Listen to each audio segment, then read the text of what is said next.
Бетеге кетип бел калат, бектер кетип эл калат деген чоң философияны камтыган макал айтып тургандай Кыргызда кандай хандар жашап өтпөдү? Кыргыз тарыхындагы элге эмгеги сиңген эл башчысы, падышасы ким болгон?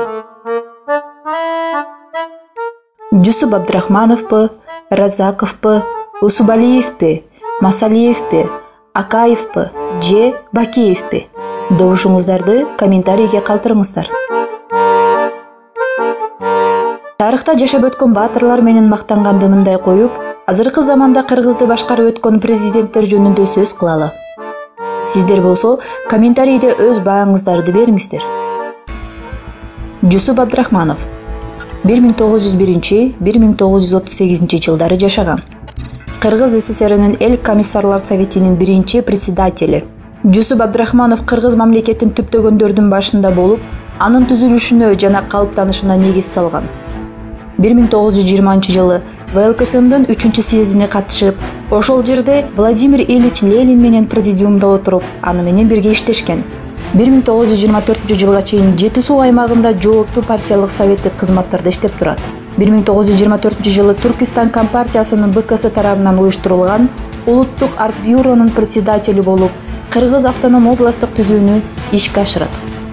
1925 жылдарда ВКПнын биринчи секретарынын милдетин аткарып, анан экинчи секретары болуп турат. Кыргызстандын азыркы чек-арасы Абдрахманов тарабынан аныкталганы белгилүү. Элдин өз эгемендигин өзү чечиш керектигин жетекчиликке алган Абдрахманов тилектештери Абдыкерим Сыдыков, Ишеналы Арабаевтар жана Каракалпактын мыкты уулдары менен бирге Туркистан СССРнин курамында борбору Жалал-Абадта болгон. Ысык көлдөн Арал деңизине чейин созулган Кара Кыргыз Каракалпак автономиясын түзүү идеясы менен чыгат. Албетте, бул идея ишке ашпай калган.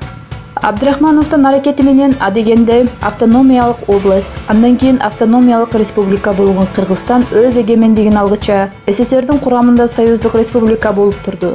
Ал эми адегенде Казакстандын, андан кийин Өзбекстандын курамында Каракалпакстан автономия бойдон эле калганын билебиз. Ошондо каракалпактар Кыргызстандын составына бириккенде кандай болот эле чек-арабыз?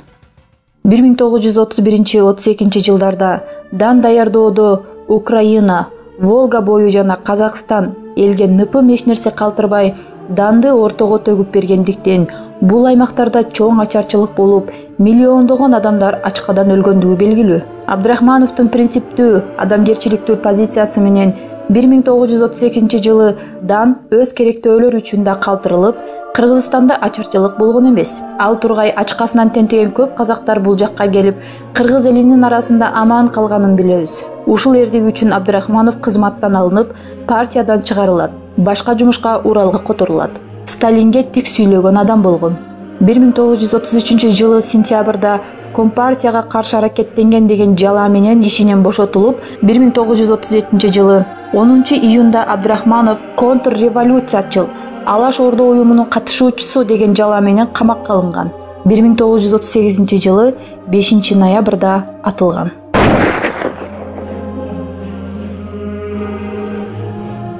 Ошентип Исхак Разаковго чейин, тагыраак айтканда 1945 жылга чейин Кыргыз элин башка улуттагы биринчи катчылар башкарып турган. Алар жөнүндө сөз кылгандын кажети жок. Исхак Разаков 1910-1979 жылдары жашаган. Кыргыз элине жасаган эмгектерин эл азырга чейин ташка тамга баскандай билет. Разаковдун «Сен таза болсоң, мен таза болсоң, коом да таза болот» деген сөзү кылымдарга калчу сөз эмеспи?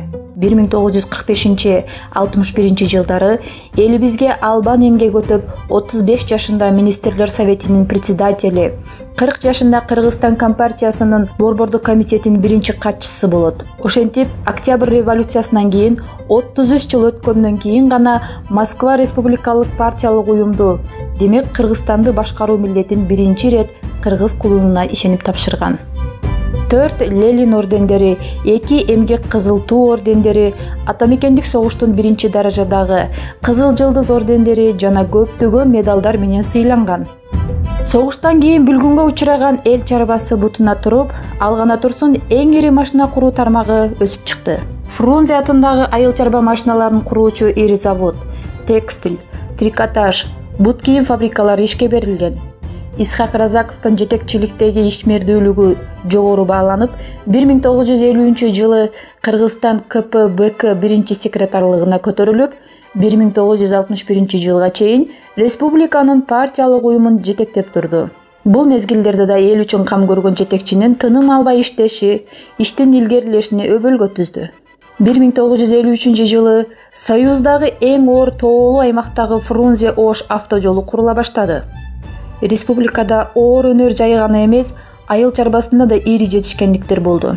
Буга мисал, 1956-жылы айыл чарбасындагы ири жетишкендиктер үчүн биздин республикабыз биринчи жолу Ленин ордени менен сыйланган. Разаков билим берүү тармагынан да өнүгүшүнө өбөлгө түздү. Мектептердин саны өскөн, орус тилдүү мектептерде кыргыз тили окутула баштаган. Жетекчинин демилгеси менен 1957-жылдан баштап республикадагы 80 миңге жакын окуучуларга бекер ысык тамак берүү уюштурулган. Кийин пенсияга чыкканда да Разаков кичи мекени Кулунду айылына барганда бир жердеши «Сен бийликте турганда кадрларды жалаң түндүктөн тандоочу элең» деп кычык сөз менен айтканда, Исхак Разаковичтин «Мен үчүн Кыргызстан бир жер, бир эл» деп берген жообу элибизде учкул сөзгө айланды. Маркумдун бул сөзү бардыгыбыз, айрыкча жетекчи кадрларыбыз үчүн ураан болуп калышы керек. 1979-жылы кыргыз элинин улуу уулу Исхак Разаков дүйнөдөн кайтып, Москвадагы Кунцев мүрзөсүнө коюлган.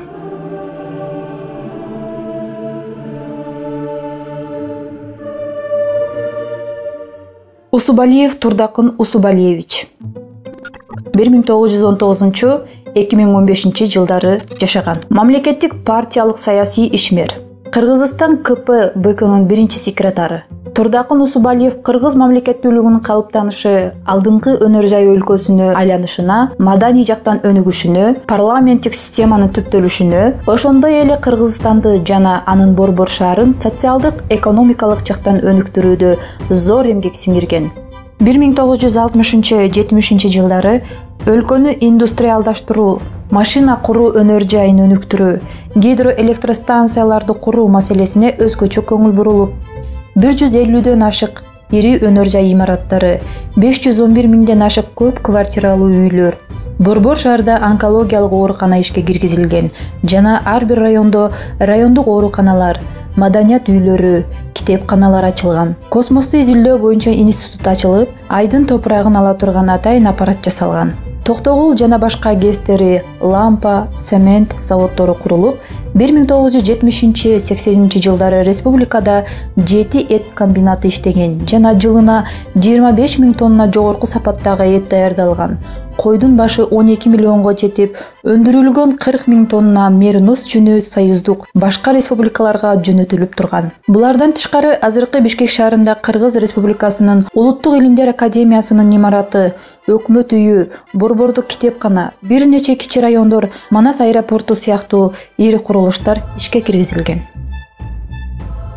Абсамат Масалиев 1933-2004 жылдары жашаган. Кыргызстандагы белгилүү мамлекеттик ишмер, Кыргызстан КПБКнын биринчи секретары. Замандаштары Абсамат Масалиевди чынчыл, ак жүрөк зат, паракордук, жемкордук сыяктуу одоно көрүнүштөрдөн өзүн таза туткан инсан катары да билишчү.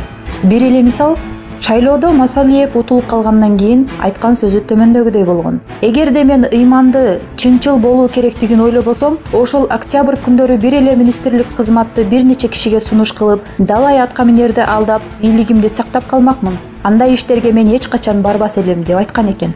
Бул киши эски заманда дагы, жаңы заманда дагы элдин кызыкчылыгы үчүн жан дилин берип, күйүп бышкан адам эле. Бул киши эл үчүн деп жанын сабап жүрүп, дүйнөдөн өтүп кетти.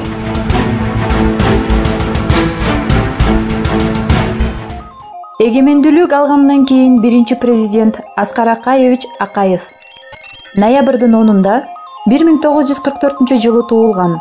Өлкөнү 15 жылдай башкарды. СССР талкалангандан кийин дүйнөгө жана батыш өлкөлөрүнө эч кандай саясий орду жок эгемендүү Кыргызстанды өзүнчө демократиянын аралчасы катары таанылтып, эл аралык финансы институттарына өлкөнү кризистен чыгаруу үчүн $1 миллиард алган. Ошондой эле рубльдан сомго өткөрүүнү, ВТОго өткөнү жана башка иштери эл үчүн баа жеткис болгону менен кумтөргө жасаган келишимдери кечирилгис десек да болот. Орусча айтканда афера века деп Асакенин мойнунда кала берет. Акаев чынында чоң илимпоз болгону баарыбызга маалым болгону менен эч кандай саясатчы болбой туруп президент болуп калганы чоң катачылык деп айтылып келет. Себеби мүнөзү жумшак адамдын кеңешчилери көп болгон. Алар биринчи эле аялы жана балдары.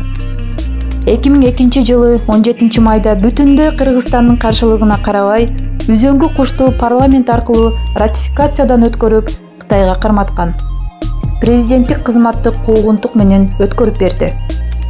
Курманбек Бакиев өлкөнү 5 жыл башкарды. Кээ бирлер айтат, өлкөнүн сырткы карызын азайтты десе, кээ бирлер Бакиевдик клан байлыкты талаптоноп, далайлаган кыргыздын азаматтарынын башын жегенин айтышат. Атамбаев жөнүндө айтпасак да баарыбызга белгилүү.